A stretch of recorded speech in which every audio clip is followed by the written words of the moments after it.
वृंदावन का नाम सुनते ही मन में क्या आता है? कीर्तन, नृत्य, भक्तों की भीड़, भावनाओं का एक सैलाब, है ना? पर आज हम एक ऐसे मंदिर की बात करेंगे जो इन सब उम्मीदों से बिल्कुल अलग है। एक ऐसी जगह जो भक्ति को एक एकदम ही अलग चश्मे से देखती है। ये सिर्फ एक कहावत नहीं है। ये असल में इस मंदिर के पूरे रहस्य को समझने की पहली चाबी है। देखिए, यहाँ बात सिर्फ भगवान के दर्शन करने की नहीं है, बल्कि एक जीती जागती चलती हुई व्यवस्था का हिस्सा बनने की है। तो चलिए इस रहस्य को एक एक करके समझते हैं।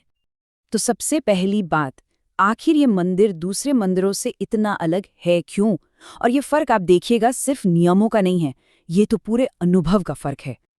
देखिए, आमतौर पर जब हम मंदिर जाते हैं तो वहाँ भाव पर जोर होता है ना? मतलब कीर्तन, जयकारे, एक इमोशनल हाई मिलता है। लेकिन राधा रमण मंदिर नियम पर चलता है।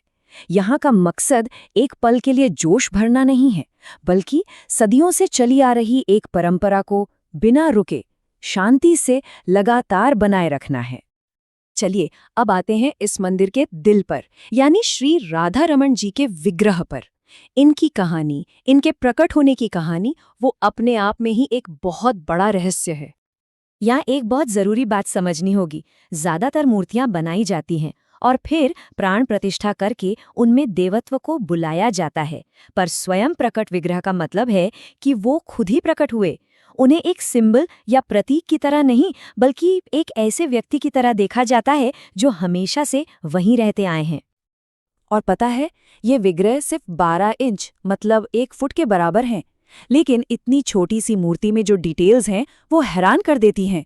उनकी बांसुरी साफ दिखती है, होठों पर एक मुस्कान है, बालों के घुंघराले छल्ले और शरीर का वो त्रिभंगी झुकाव, सब कुछ इतना बारीक है कि सवाल उठता है, आखिर ये सब बनाया किसने? इतनी महीन कारीगरी की किसने? जवाब हैरान कर देगा, किसी ने नहीं। जी हाँ, किसी ने नहीं। मान्यता ये है कि ये विग्रह एक शालिग्राम शिला से खुद ब खुद प्रकट हुए थे अपने भक्त गोपाल भट्ट गोस्वामी के लिए। और ये कहानी ये पूजा के पूरे फलसफे को ही बदल देती है। देखिए, ज्यादातर जगहों पर भक्त सोचते हैं कि भगवान कैसे दिखते होंगे और फिर वैसी मूर्ति बनाते हैं, पर यहाँ तो भगवान ने खुद तय किया कि वो कैसे दिखना चाहते हैं। अब आते हैं मंदिर की एक ऐसी चीज पर जो इसकी निरंतरता का सबसे बड़ा, सबसे जीता जागता सबूत है। लगभग 480 साल। जरा सोचकर देखिए, इतने सालों से मंदिर की रसोई की जो आग है वो लगातार जल रही है, एक पल के लिए भी नहीं बुझी। ये कोई मामूली बात नहीं है, ये इस बात का सबूत है कि यहाँ परंपरा वाकई में जिंदा है। इसका मतलब पता है क्या है? ये कि यहाँ हर दिन कोई नया काम शुरू नहीं होता। ये एक ही सेवा है जो सदियों से चली आ रही है, बिना ब्रेक के।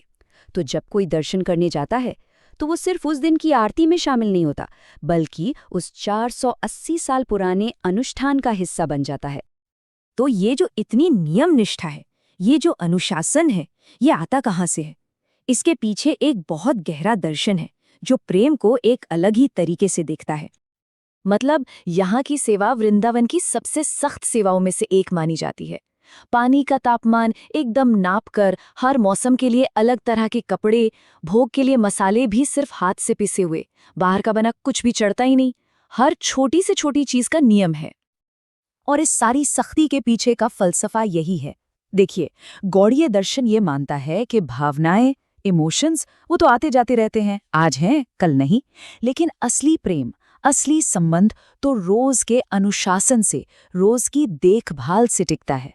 और यहाँ इसी सटीकता को प्रेम का सबसे बड़ा सबूत माना जाता है। इसीलिए यहाँ का जो पूरा डेली रूटीन है वो किसी राजा की पूजा जैसा नहीं है, बल्कि घर के किसी सदस्य की देखभाल जैसा है। सुबह उन्हें जगाना, तैयार करना, खाना खिलाना, बिल्कुल वैसे ही जैसे हम अपने घर में किसी का ध्यान रखते हैं। ये सब इस बात को और पक्का करता है कि वो एक निवासी हैं, कोई दूर के भगवान नहीं। तो ठीक है, हमने ये पूरी व्यवस्था तो समझ ली, पर अब सवाल ये है कि जब हम वहां जाते हैं तो हमारी भूमिका क्या है? एक विजिटर की, एक आगंतुक की सही जगह क्या है इस सिस्टम में? ये मंदिर ना हमारी सोच में एक बदलाव की मांग करता है। हमारा आम लक्ष्य क्या होता है? भगवान को बहुत गहराई से महसूस करना, एक इमोशनल कनेक्शन बनाना। पर यहाँ का लक्ष्य है उस लगातार चल रही देखभाल को समझना, उसकी सराहना करना। एक है पल भर का एहसास और दूसरा है एक हमेशा का रिश्ता। अगर आपने कभी ध्यान दिया हो तो यहाँ गर्भगृह और वेदी काफी छोटे हैं और ये जानबूझकर ऐसा रखा गया है। मकसद ये नहीं है कि कोई भव्य नज़ारा दिखे, मकसद ये है कि लोग दर्शन से ज्यादा सेवा का अवलोकन करें, उसे देखें, उसे समझें। तो अगर इस मंदिर के असली अनुभव से जुड़ना है तो एक छोटा सा बदलाव करना होगा।